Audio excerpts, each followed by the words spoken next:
This story is about one of my favorite songs by one of the most beloved bands in the entire world. It begins on September 29th, 2008 at a Radiohead show.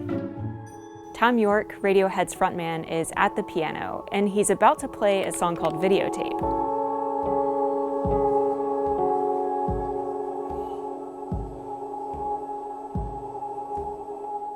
Or at least he's trying to. Temporary loss of information.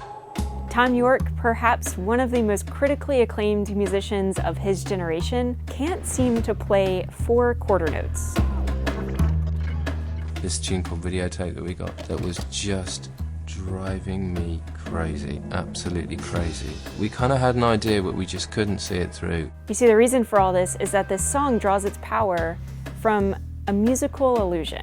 Yeah, Radiohead are purposefully hiding something in plain sight, or what you might say plain hearing. That's Warren Lane. He teaches his music students how to think just like Radiohead. For him to struggle with that, it shows that he's actually hearing something a lot more complex. The mystery is so deep that Warren made a 30-minute video trying to decipher it. I was getting obsessed. I was getting totally obsessed with this thing. Videotape was officially released in 2007, but it wasn't the first time fans had heard the song. They were actually workshopping it in 2006, most notably at Bonnaroo, and it sounds completely different. On fan forums, Reddit, and YouTube, there's an endless debate over which one is better. The Bonnaroo version is energetic and anthemic.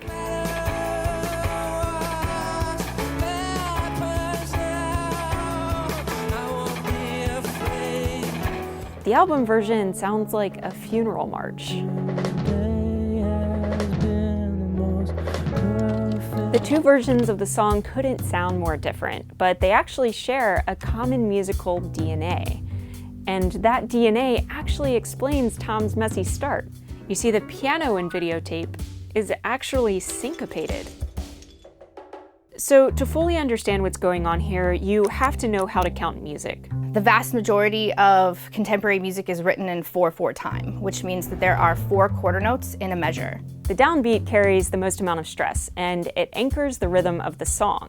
You can subdivide the 4 quarter notes into 1/8 notes, and those 1/8 notes can then be subdivided into 16th notes. So try clapping on beats 2 and 4.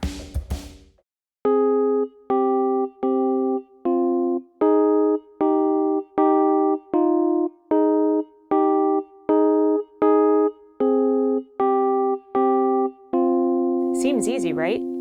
Syncopation happens when you accent those notes outside of the beat, on those ands. And that is exactly what Thom Yorke is doing with his piano to pull off this illusion. That piano should happen on beat 1, but it doesn't. In Thom's head, it's shifted an 1/8 note ahead on the and between 4 and 1, syncopating the entire rhythmic pulse of the song. So here's how you should have clapped.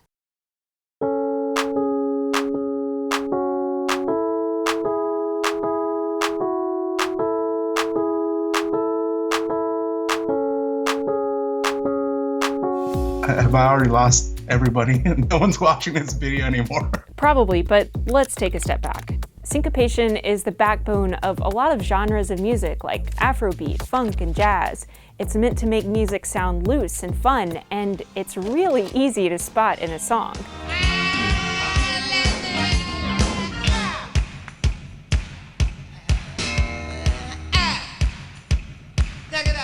And that's kind of the heart of why syncopation is so cool. It's just because it's interesting. It kind of breaks up what otherwise would be like a rhythmic monotony in the song. If syncopation is so common, then why is it a challenge for him? And if it is syncopated, why does this rhythm sound so monotonous? In Douglas Field's book, Why We Snap, he points out this very conundrum. He says brain waves become phase shifted so that the peak of the brain waves always occur at a precise point relative to the next beat of a rhythm.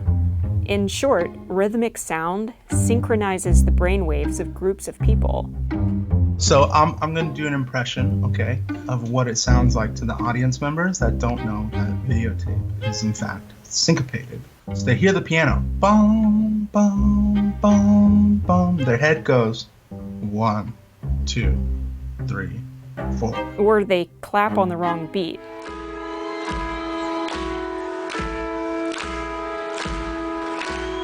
Radiohead is not just fighting against their musical instincts when they hear that piano, they're fighting against their own brainwaves. As I went on and I looked deeper into this, quagmire, I found out that Phil had trouble finding out where beat 1 was. And I'm like, Phil's the drummer. What do you mean you don't know where beat 1 was? And in piano, that's like not knowing where middle C is. Here's one reason why. Take a listen to this clip.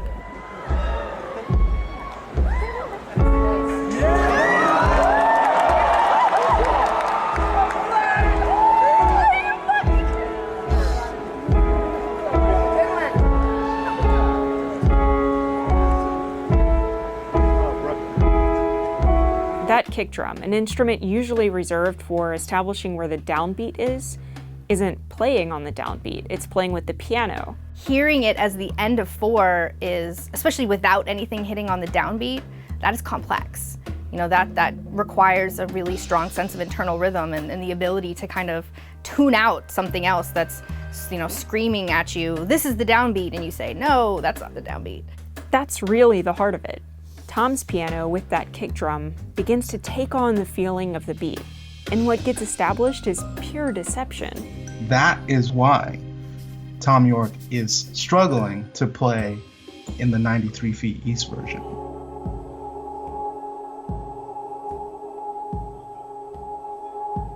Give me the fucking hi-hat for a minute. Okay. Temporary loss of information. Right there, Jonny Greenwood is giving him a hi-hat on beats 2 and 4. And so he'll try to play his piano not on the hi-hat, but just after the hi-hat.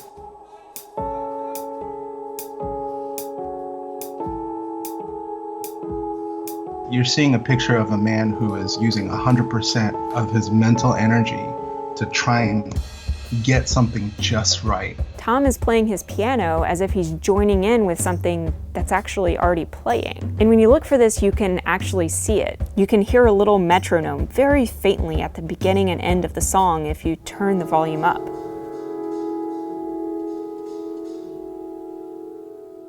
It's kind of like a train, and it's like running, and you're like, I gotta catch this train. I gotta catch this train. And if you miss it, you miss it. And music can be very, very unforgiving like that. As fans are bobbing their heads and even clapping like this, the band is doing something totally different to actually find the beat. Especially Colin Greenwood, the bass player. He's playing this really simple thing, and he's going like this. He's just doing one of these, and it's just like, where is this? Is he in a club right now? I don't know if this guy knows that he's playing a slow song. If we simply superimposed a backbeat in the right spot, you'll hear that club song they're dancing to.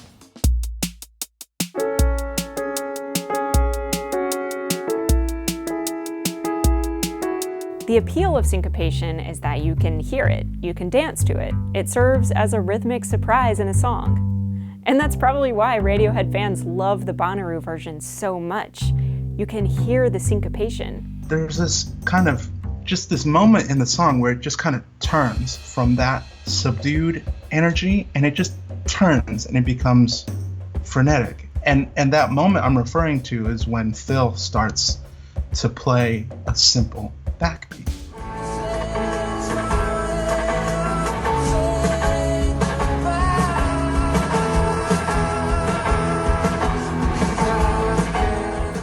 The only thing left for me to acknowledge was, if it is syncopated, why the hell did they bury it? The only answer I could come up with is just because they really like it. Because they really, really like amusing themselves and challenging themselves. Do you have a favourite song on the record? Videotape. I wanted to put it first, but until someone pointed out that if it did that, everybody would turn straight off.